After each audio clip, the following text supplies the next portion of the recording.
the morning sun, where the flowers bloom, colors burst like a painter's dream come true.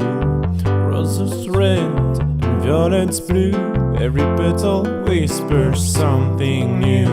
From tiny seeds to trees so grand, every leaf and bird, it's all at hand. Hello, hello plant, welcome to the show, where every flower tells a story. Watch them grow.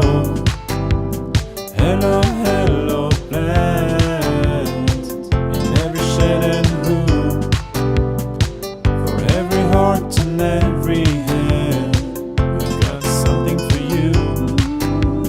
Indoor greens and outdoor scenes, design your space, let your garden dreams glide. Personal touch with our garden design, free sessions to blend within your budget line.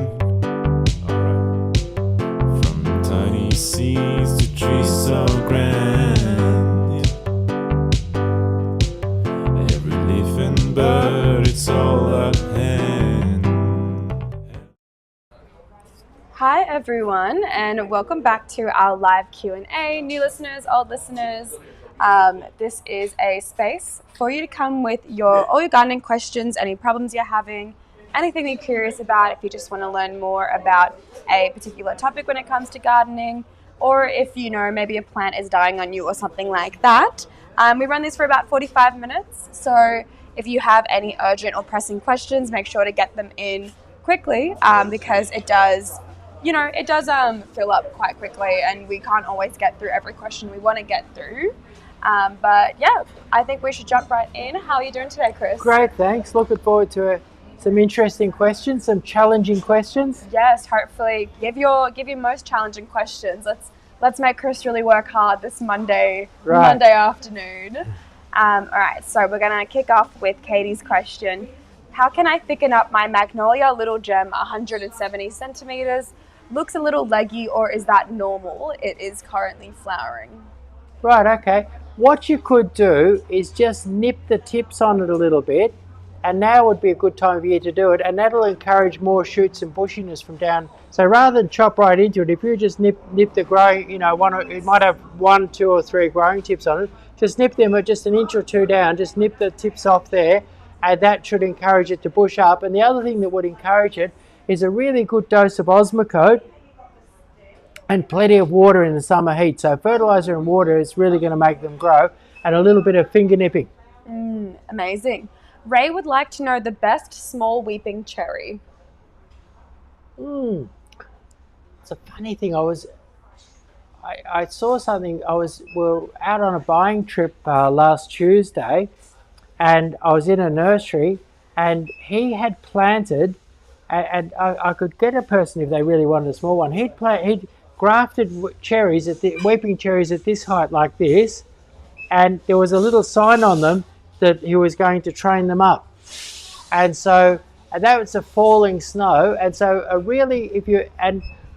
if you look at some of America, like Australians always like their weeping cherries with a big long stem and a bushy head on top, but low grafted weeping cherries can be trained into interesting sort of dragon kind of shapes like this. You can basically, all the weeping bits grow, and then you train them up in the shape and height that you want, and then they fall down from that like that. And basically the best cherry to do that to is a falling snow. But also one of our growers does beautiful falling snows that are only about 1.4 meters tall. And we can get them with big stems and big bushy heads. Or if you wanted a really unusual small cherry, you get a falling snow that was low grafted, and I can get anybody who wants one, I can get them one of those. I don't have them in stock. And then you train it up and let it fall from whatever you want. But my dad used to do them years ago, and he'd grow them in pots, and he'd have beautiful little weeping cherries that are only 1 foot or 2 tall. So it's to do with where you graft them, and also the falling snow is your best small cherry because it has small leaves. It really falls straight down as sort of lots of small dense blossom. Amazing. So this person saw our video on the small crepe myrtle. I assume it would be the Enduring Summer because that video came out recently. Yes. They'd like to know if it is readily available. It is, yes. It's on our. You'll find it on our website, and we can get. I don't know that there's any on the floor at the moment because we have 15,000 items on our website, and what that means, an item on our website means that it may be in store, but our suppliers have it, and so that's because if we put 10 or 20 each of 15,000 different items in here, we'd explode. Probably. I think we would need 10,000 more of these nurseries to stock it all. All right, next one. It'd be our own suburb, actually, of nursery. What's that? We'd have our own suburb. Yeah, that's right. Of plants. Yeah. Just take over Campbellfield. All right, next question is from Katie. How long after planting a Fijo guava tree will it fruit? It's about a year old and 150 centimeters. Right, okay. What's important at the moment, we've got some of them that are grafted, and they're only a year or two old, and they're sexually mature, and they're sort of sexually active at the moment, which means they're ready to produce fruit. If I went out there, they might. Last time I looked, they had all the flowers on them, but if I went out there now, that was a few weeks ago, they're probably starting to produce fruit. But if it was a seedling one, it's going to take a little bit longer. Or seedlings and cuttings might take 4 or 5 years to produce fruit. So if you're in a hurry, they're a little bit more expensive, but the grafted ones are great because what it is, people have chosen those fruits to have good taste and good size and be heavy fruiting, and they've chosen particularly good seedlings, and then they've named them, and then they graft them. So it's like the difference between a seedling apple and a Jonathan or a Granny Smith. With those ones, you have more idea what you're getting. So grafted ones will give you grafted Fijoas will give you faster fruiting, more reliable fruiting, heavier fruiting, and better fruit. Perfect. All right, next question. Also, I am just popping in the link to the crepe myrtle. The name of that was Enduring Summer Red, but there's also a link in the comments on TikTok if you do just want to go straight to the website page. All right, next question is from Misa. Can you recommend a flowering ground cover, cottage style, for the sunburnt lawn? For the sunburnt lawn. Give me that again, that question. Can you recommend a flowering ground cover that is a cottage style for the sunburnt lawn? Maybe it gets a lot of sun. Yeah, okay. So flowering ground cover. I'm really enjoying the white thyme, and we're a bit scarcer. You've got a sort of it's called coccinia, which is a sort of a purpley red kind of a thyme, and they seem to be very, very hardy, and they flower for months and months and months. So white thyme or the coccinia sort of reddy purpley kind of thyme. Great. Is zoysia easy to keep alive in Melbourne between pavers? Yeah. Cool. Perfect. Yeah, it is. It loves plenty of water and fertilizer, particularly in summer. Goes a bit dull looking in the winter, but comes good again in spring. Amazing. All right, from Hannah we have best small flowering tree for North Brisbane climate, up to 3 meters high, full sun position, minimal care needs, please. Small in Brisbane. Small flowering. You know, nice and tough. There's different oleanders. Some of them grow 5 or 6 meters tall, but there's oleanders, and I think it's like an apricot one that really only does 2.5 or 3 meters. And they're famous for being poisonous, but really not many people eat much of their trees at any rate. But that is they're flowering at the moment, and they flower for months and months and months. And the other thing up in Brisbane, you could also, when we talk about crepe myrtles, you could also grow a crepe myrtle. And there are some small crepe myrtles, like the purple one. What's the name of that purple one again that we did? Zuni? Zuni, yeah. So Zuni would barely make 3 meters, and it's a beautiful purple summer flower and very, very easy to grow, and would grow in Brisbane. Beautiful. And we do have a video that recently came out on Zuni as well, or is coming out this week, and it looks very, very beautiful if you want to take a look at how it looks. Next one is from Miss Kelly. What can I grow as a low hedge under ornamental pear trees that gets westerly sun? Okay, I would never have thought of this myself, but we did a video and on an oriental pearl hedge, and the chap had planted under a row of very, very well established capital pears, and it looked absolutely fabulous. And he said he hardly ever trims it, and it really was fabulous. And I've seen it in flower, it's awesome, but just in green summer leaf, lovely little row of beautiful mounds. So oriental pearl, I've seen it perform beautifully as a low hedge in front of your, underneath your capital pears. Amazing. And next person would like to know if you have any experience growing the devil's lettuce. I assume that is the devil's ivy. Devil's lettuce. Devil's lettuce. No, I haven't. All right, we'll have to Google it and have a look at the devil's lettuce. It sounds dangerous to me. All right, moving on to the next question. We transported 5x5 meter pencil pines in winter. They looked like they were doing well, but one died. The other one is now looking mostly brown. What can I do to save the rest? Very little. Well, the interesting thing about conifers, like with a rose, for instance, a rose that looks almost dead could easily be revived because they look worse than what they are. But the rule of thumb, the old nurserymen say with conifers, is that a conifer's in worse shape than how it looks. So basically, if it looks half dead, it's fully dead, and if it looks fully dead, it's way past gone. So if you've got a brown pencil pine, you haven't got a hope. The best thing is just replace it, get a new pencil pine. And what's interesting is that to transplant a pencil pine, like there's lots of conifers that transplant beautifully. Like for instance, smaragds can be dug up from the field and transplanted easily, and so can a lot of other conifers.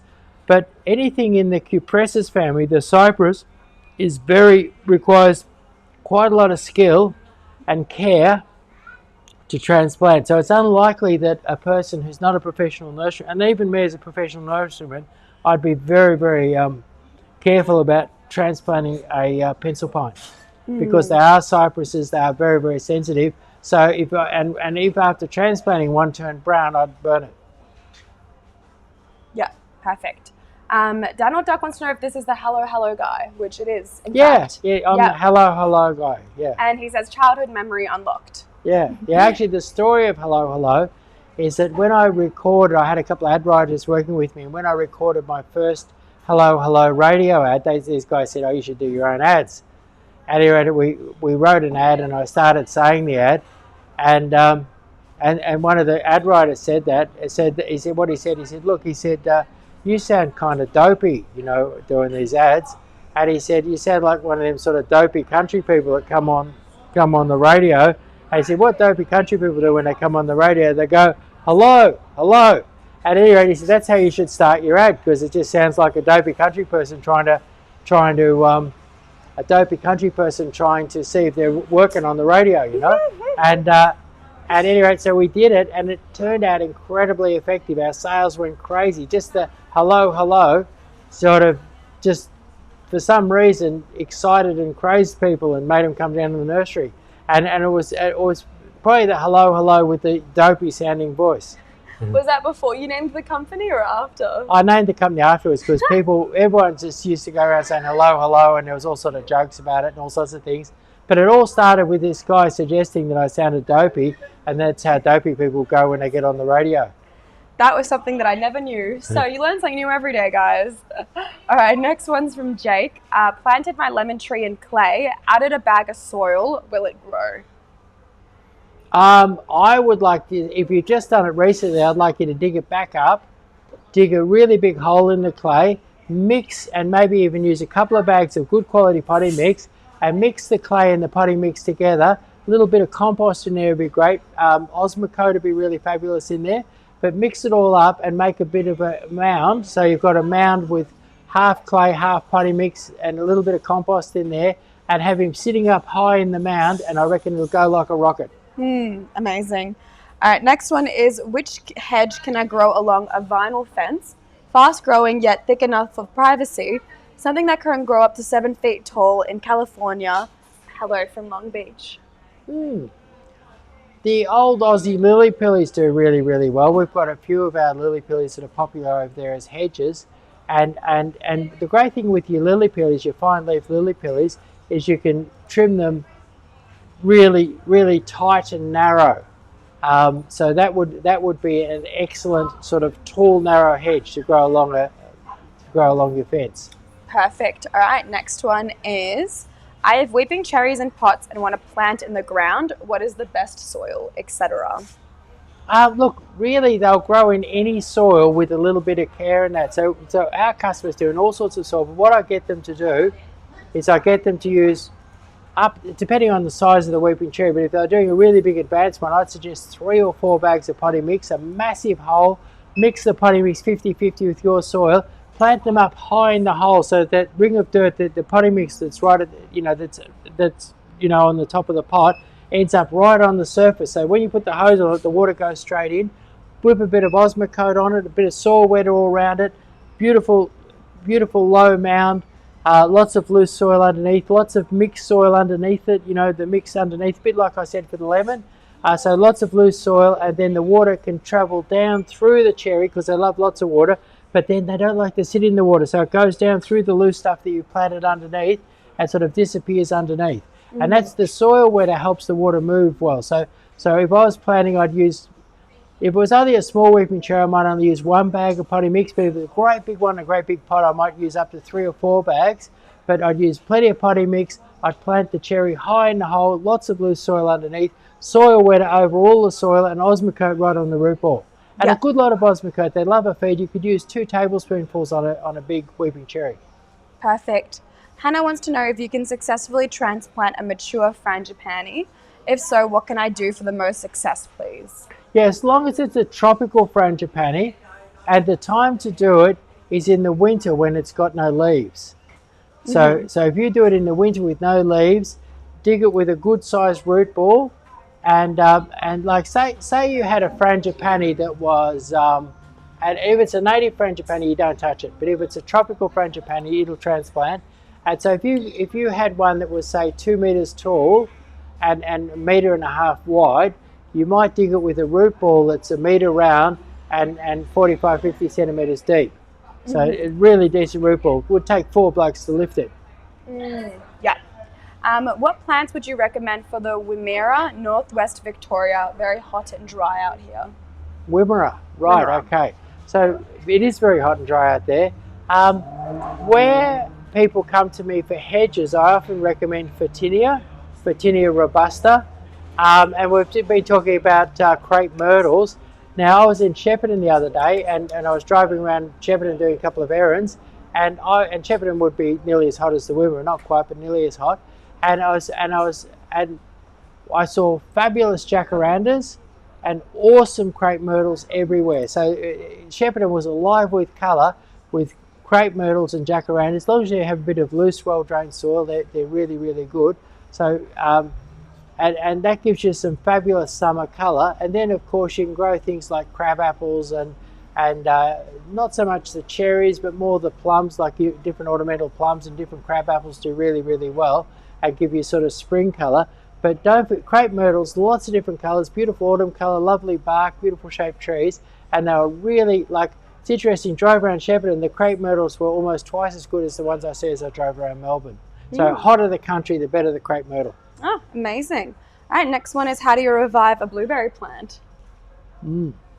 What blueberry plants like is that they like to be, say if I had one in a pot and it sort of shriveled up a bit, I'd put it in a dish of water. But what blueberries love is that they love, you treat them almost like an azalea. They love a bit of dappled shade, a bit of morning sun, afternoon shade. So out of the hot afternoon sun, they love acidic soil, which you can achieve, like in Bunnings, you buy crushed pine bark and you can mix that through your soil, or a good quality potting mix. Like here we sell a gardenia mix, which is a good acidic soil mix, and you'd use plenty of something like that. You use 50-50 of that with your soil.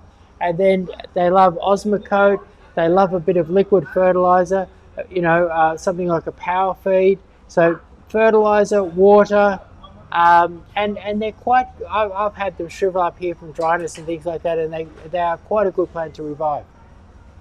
So water, liquid fertiliser, Osmocote, good acidic soil like the gardenia mix or some crushed pine bark, and out of the hot afternoon sun. Perfect. And it was really distressed, start off with a dish of water. Sit it in a dish of water. Do you have recommendations for plants for a light well that has short roots or can grow in pots? That For a light well? yeah. Look, we often have that. And if you're after something tall in light wells and there's a bit of space there, I'll often use a Japanese maple. But if it's a very tight little light well, bamboos can be very good, like your slender weaver, gives you a little bit of height. And then I just did a light well the other day, and I used slender weaver bamboo, but they had room for a few meters of growth up there. And then I used Aurelia. And now Aurelia is there's a very nice Aurelia called a spiderweb Aurelia, and it has like a maple leaf that's bigger than a dinner plate, like a big shaggy looking maple leaf, and it has lots of those leaves, very, very tropical. And I used some red cordyline, and not the local one, but the tropical red cordyline with big wide leaves, and that gave us a nice bright splash of colour. Then for a real exotic flavour, I used tractor seat plants, and I used some dichondra. So I think I used silver dichondra in this case. I had dichondra, and all of those were going to grow in a spot where there was plenty of light but no direct sun or anything like that, and all of those plants would thrive there. There was something else I used. I'm just trying to remember. Oh yes, and I used what's really, really good is I used Xanadu, which is a philodendron, but you can use different philodendrons. But I kind of like the Xanadu because it stayed fairly low and wouldn't take over the whole light well. Some philodendrons can be a little bit aggressive. Amazing. Jake recently planted white birds of paradise and the leaves seem to be browning. How often should he water them? Look, in this, like we've had some really hot weather and you could water them every day, but like, it'd be lovely to show our little watering video. The main problem, I've had a lot of people come in with dried up plants and problems with watering and things like that, and what it all boils down to is those little guns that people have, the half-inch hose and the little guns. Like for instance, I have at least 100,000 plants in stock here in the nursery, and if I was to use one of those little half-inch hoses with a gun, even with 2 or 3 people watering, my plants would all be dying. And the reason is that they just simply, we've got a good video on the website where we show that with one of those little guns, it was taking 65 seconds to fill a 9-litre watering can, and with a half-inch hose and a special rosette that we have here, you get a beautiful soft spray of water, fabulous soft spray of water, but it was filling the same bucket in 7 seconds. That means that our bigger hose and bigger rosette on the same tap turned up to the same amount is 10 times more output. And what it is you need, and it's worth watching that. If you're having troubles with watering, watch our video, because what you need is a beautiful soft flow of water that doesn't wash the soil away, it doesn't squash or wreck the flowers or the leaves or the plant. So, but you need big volumes of water. And that's what and how I got onto these special heads and the half-inch hoses is from having to water plants in the nursery and water them well, because that's our main stock in trade. So having big financial pressure really to water really well, we use these special rosettes and big hoses, and they put out 10 times as much as what a lot of people are using at home, which is the half-inch hose with a little gun on it. And I think, and then what people say, they say, like I had a chap on the weekend and he said, I water it every day. But in a way, say the analogy, he said, it couldn't possibly be a lack of water. I said, but that doesn't put out any water, like there's almost no water coming out. And so it'd be, what it is say you had a baby and you fed the baby 3 times a day, but it died of starvation, you would actually have to consider whether you were really feeding the baby or whether you're just poking something in its mouth, you know what I mean? And so the thing is that unless you're putting out a good volume of water and that water is nice and soft and maybe using a bit of soil wetter and making sure it's getting in, if the plant's not getting adequate water, you're not really watering the plant. So watering the plant, the definition of watering the plant is giving the plant adequate water for it to flourish. And so just pointing the hose at it doesn't guarantee that. So you need to look at it a little bit harder. And so with the case of the giant bird of paradise, it could be that the water's not penetrating. And so often what I'll do where I see something browning off a bit is I'll scrape. People put too much soil on top of the root ball that they purchase from the nursery, So I might scrape that root ball away. And then soil wetter, I've mentioned a couple of times but not explained it, is an agricultural detergent that breaks down the surface tension of water. Yeah, everyone would have had a situation where a pot or a garden bed was dry and they put the hose on, and for a few minutes the water sort of went in funny little bubbles and ran all over the place and didn't go in. Well, soil wetter stops that process, and it's amazing. The water just goes in as fast as you put it on. The water just pours into the ground with soil wetter. It only lasts for 12 months. It's a little bit of a pollutant. I just use it for getting things established or for dealing with dryness crises. So what I would do if I had that problem of the giant bird of paradise is I would look to have more. And now the thing is, you can buy our hose and our big head, but the simplest, that's the perfect solution. But an immediate and simple solution is to take those little orange guns off your half-inch hose and throw them in the rubbish. And then use your finger, just put your finger lightly on the end of your hose. Don't stop the water flow, but just sort of break the water flow up with putting your finger there.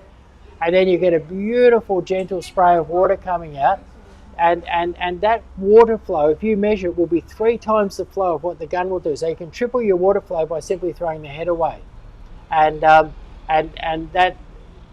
if you go all the way and go for the big hose and the big head, and then pulling the soil away and exposing the root ball, putting on some soil wetter, increasing the water flow.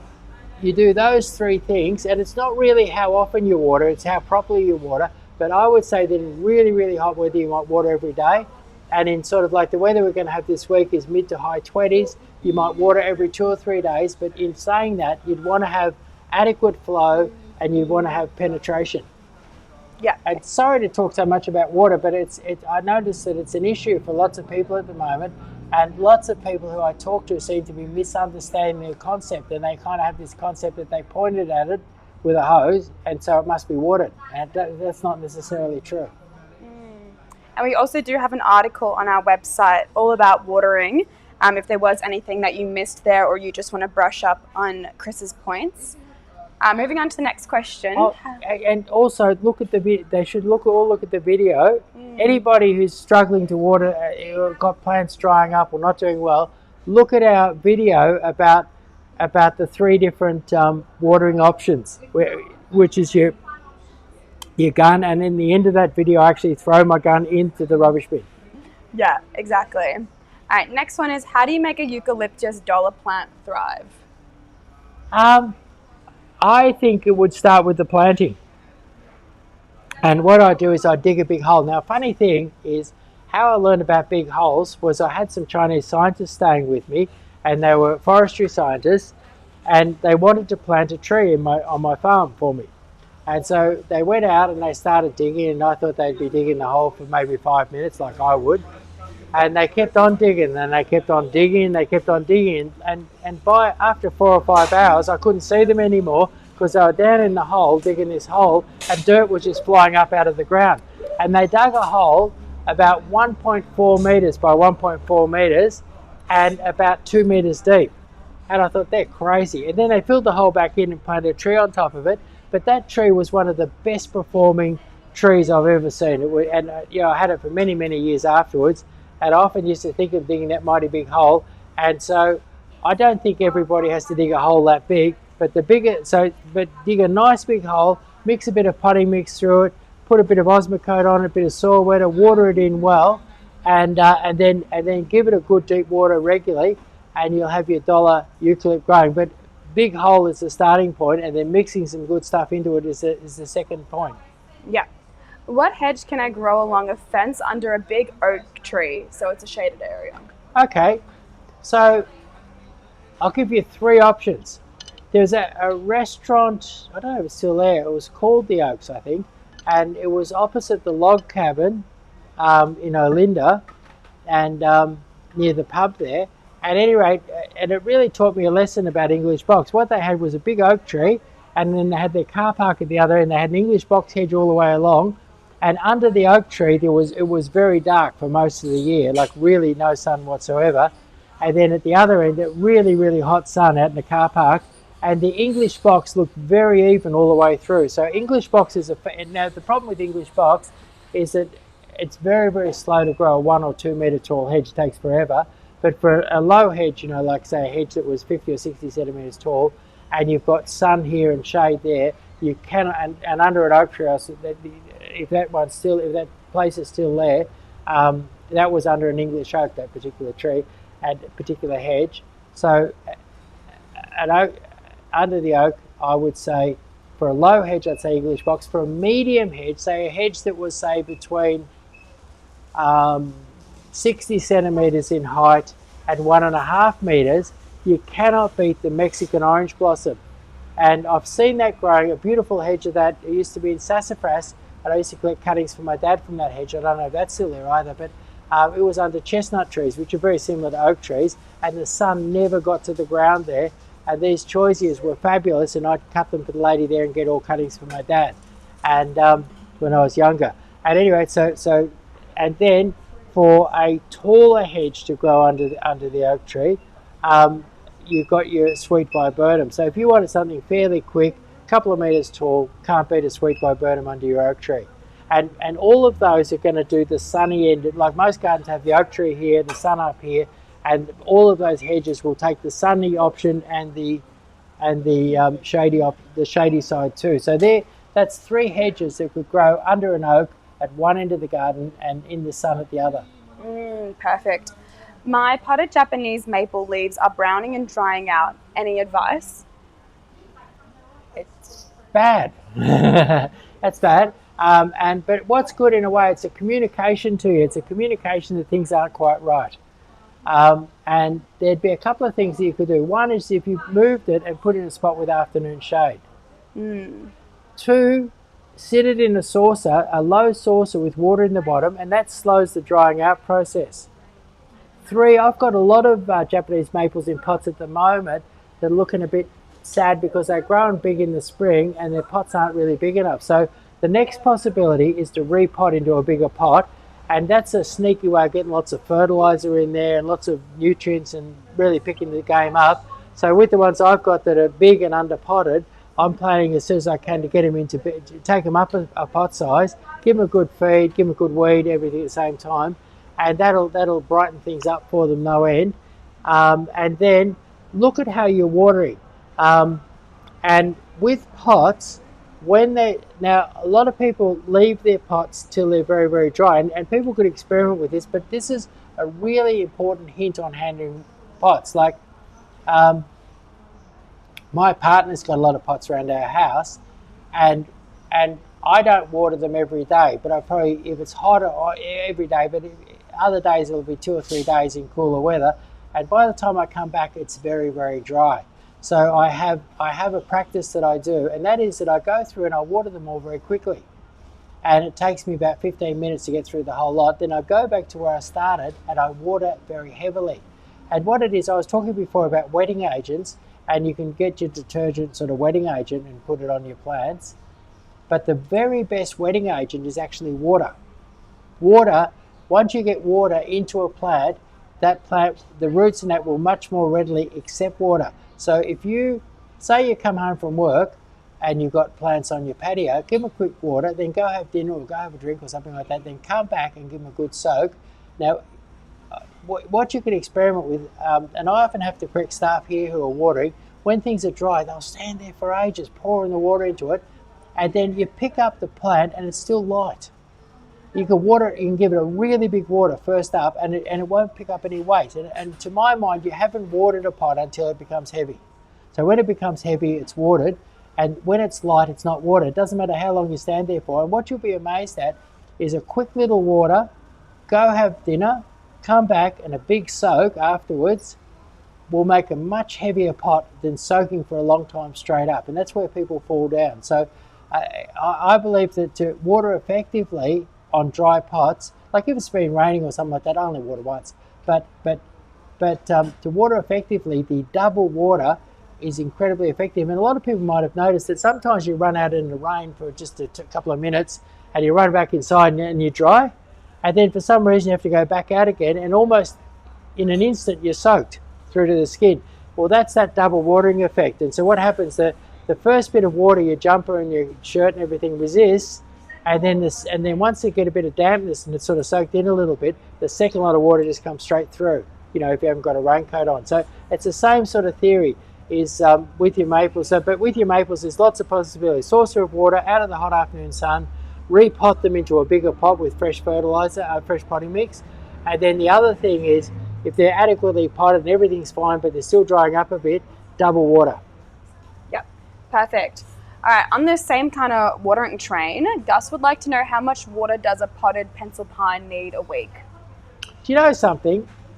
This is a kind of a superstition that I have, is that almost everybody who asks me how much water should I put on it, is you should be so generous with your water that you don't know how much. So anybody who tells me how much or what's the correct amount, I think they're not putting enough on. And so what it is that I like my big hose, I like my big head, I like the water just pouring out. I love the idea of watering quickly, coming back and giving it a good soak later, because when you do that good soak later, so I think stop worrying about how much, and what you should do is you should try the double water on it, and then feel it when it's heavy, and that's how you should do it. You should make your pots heavy. You should make them heavy to lift. So if you feel them when they're dry, and I do that when I'm watering, like I'll often have to hand water, like on Christmas Day I went up and hand watered my nursery in Shepparton. And what I'll do is sometimes I'll knock things out of the pot and have a look at the roots and the dryness, but my main thing that I do just real quickly is I know how much each pot size should weigh, and while I'm watering, I'm picking them up and giving them a little sort of feel like that to see what the weight is like, and then making a judgment as to the amount of watering. So don't think about how much, think about, did I make them nice and heavy? And think of the double water. Yeah. Kristen would like to have a single feeling in the backyard. They live in Mentone, Victoria. What plants would you suggest that will grow quickly and are low maintenance? Also cost effective, please. Single feeling. I assume like a single kind of aesthetic. Like they want it to look coherent and like cohesive. Actually, I'd love to show people is we did a video where we fell in love with a garden that was incredibly simple, and what it had crepe myrtles and Chinese star jasmine growing underneath them, and at any rate, jungle feeling. Sorry, I just scrolled down and saw her next comment. Oh, right. Jungle feeling. Yeah, a jungle. The next person is after a jungle feeling. Well, no, same person. Oh, right. Okay. It was just a typo. It wasn't single. It was jungle feeling. So a jungle feeling. So a jungle feeling. My starting point in Melbourne is always a giant bird of paradise. I think nothing says jungle like a giant bird of paradise, and then I tend to go a bit mad, like over where you are, like your bungalow palms are going to do really well. And you can buy bungalow palms where there's 3 of them in a pot, and that really gives off the jungle feeling. And then you can use things like canna lilies, agaves, chalk sticks, a real mix of stuff, agaves, chalk sticks. And then if you can get a little bit of shade under your giant bird of paradise, you can do your elephant ears, your Xanadu, which is got great big leaves. And I think, and I said canna lilies, we have some good coloured leaf canna lilies, and cordylines with coloured leaves, and very, very quickly build up. And then one other way of doing it is come over here and get a little 20-minute garden design, and you can get a planting list, work out how many plants, how far apart, and how to do it. But basically, you can go quite mad. There's lots of tropical looking plants in Melbourne. There's lots of tropical looking plants in Melbourne that do well in our cooler winter and hot summer climate. Yep. Perfect. All right, John is looking for a tough green ground cover for the Queensland sun, moderate to high sun exposure. Right, it would be hard to beat your Urena.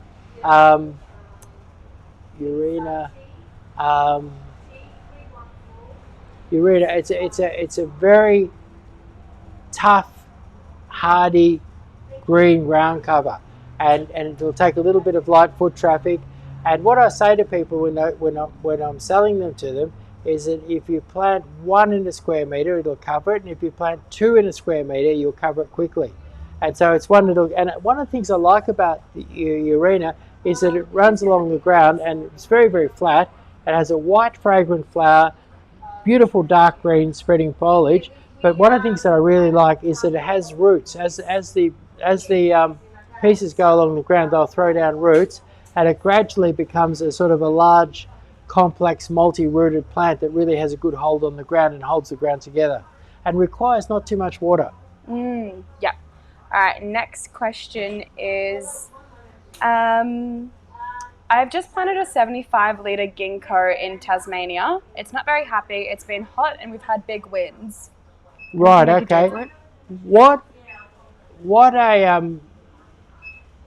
a ginkgo. I've seen ginkgos growing fabulously, and I kind of worked out what the situation. I saw ginkgos growing fabulously in China, and where they grow beautifully, it's in alkaline soil with summer rainfall. So basically, if you put lots of dolomite lime around your ginkgo, I mean lots, 2 or 3 kilos per square metre, or all around the root zone of your ginkgo, and then give it lots and lots of summer water, it'll go berserk. So they love heat. They love heat. They'll withstand wind, but they need alkaline soil and lots of summer water. And I've said a lot about water, so you've got to get that water in down deep where the roots are. Yeah. All right. Best hedge types for my sandy soil in country. I think it's South Australia. So. Right. Okay. Country South Australia hedge types. So nice tough stuff would be country South Australia.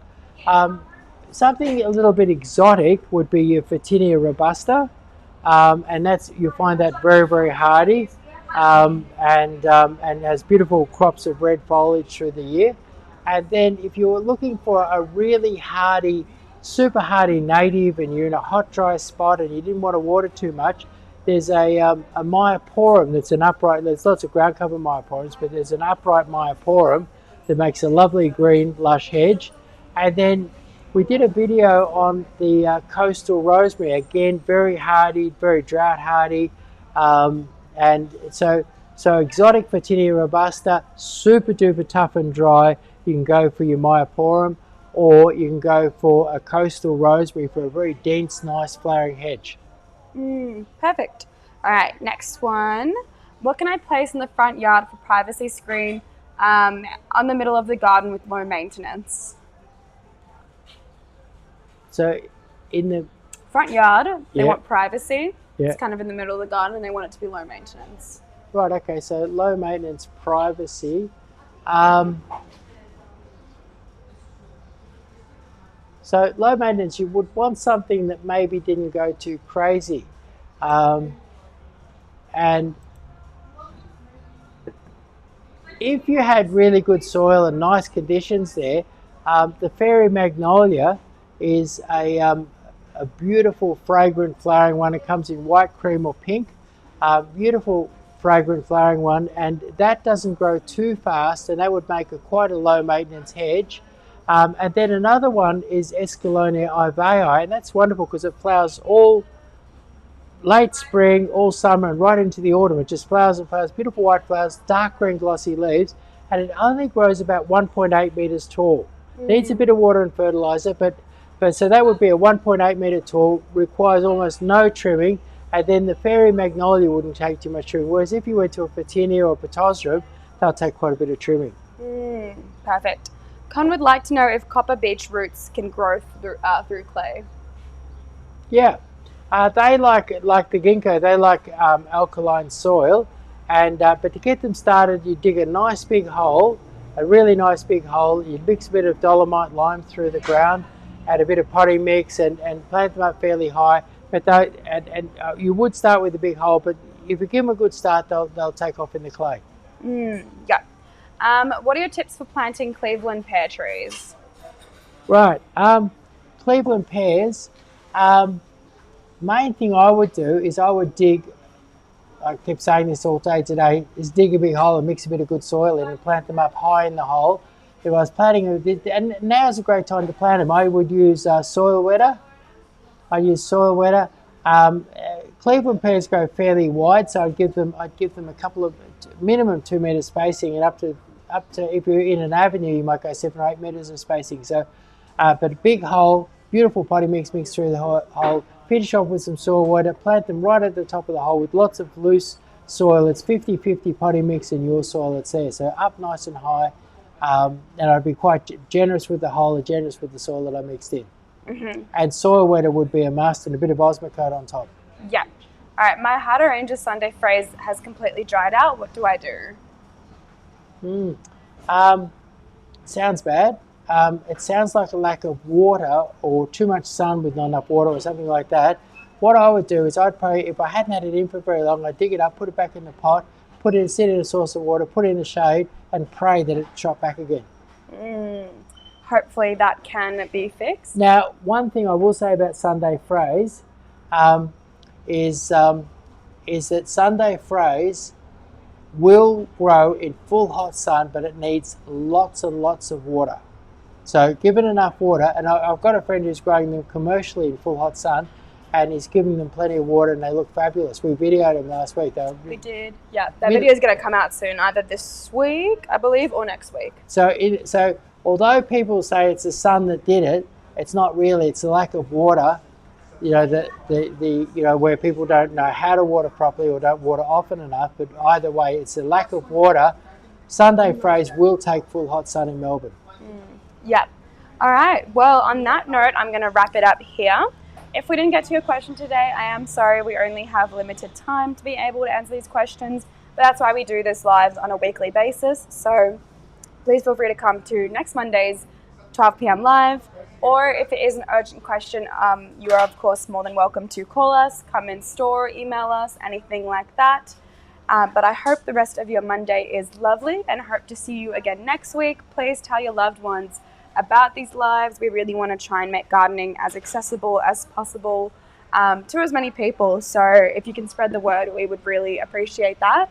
In the meantime, you should follow us on our socials. We post educational and inspirational content every day. So if you want to learn more about plants, more about gardening, get some inspo for your own garden, be sure to definitely follow us. And yeah, we will see you next Monday. Okay, thank you very much. Thank you for coming.